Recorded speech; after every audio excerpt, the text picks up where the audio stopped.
they kind of argue that this knowledge of death, even if we often don't contemplate it, we do at times.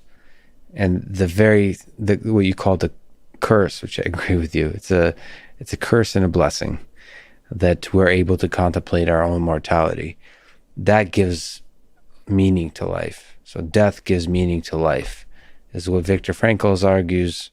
I would probably argue the same. There's something about the scarcity of life and contemplating that makes each moment that much sweeter. Is there something to that? I think it's individual. In my case, it's completely wrong. I appreciate you saying that. I don't get joy out of every day because I think I'm going to die. Yeah. I get joy out of every day because every day is joyous, and I make it that way.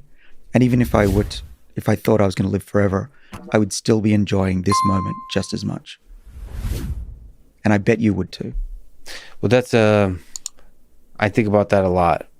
I think it's very difficult to know. I'm almost afraid that I wouldn't enjoy it as much if I was immortal. I'm almost afraid to want to be immortal or to live longer, because it perhaps is a kind of justification for me to accept that I'm going to die. It's saying like, oh, if I was immortal, I wouldn't be able to enjoy life as much as I do. But it's very possible that I would enjoy just as much. Of course, enjoying life, whether you're mortal or not, takes work. Like it requires you to have the right kind of frame of mind.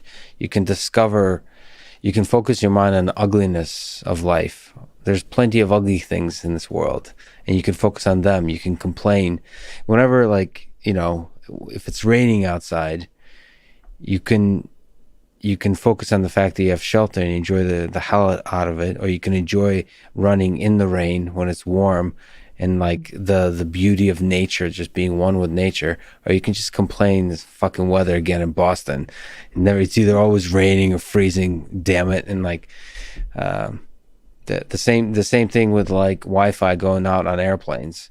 Like you can either complain about like stupid Wi-Fi on JetBlue or something, or you could say like how incredible it is that I can fly through the sky and in a matter of hours be anywhere else in the world, and that I could also on occasion watch check email and even watch movies through this while connecting through satellites that are flying through space. So it's a matter of perspective, and perhaps there's an extra level of work required when you're immortal, because it's easier when you're immortal or live longer to be lazy, to delay stuff.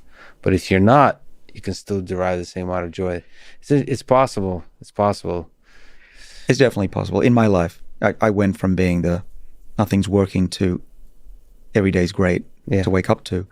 And I think even if you think you're going to live forever, you can enjoy every day. What I do is everything's relative. Mm-hmm. We can compare ourselves to our neighbor who has more money, or to the flight that should have had Wi-Fi.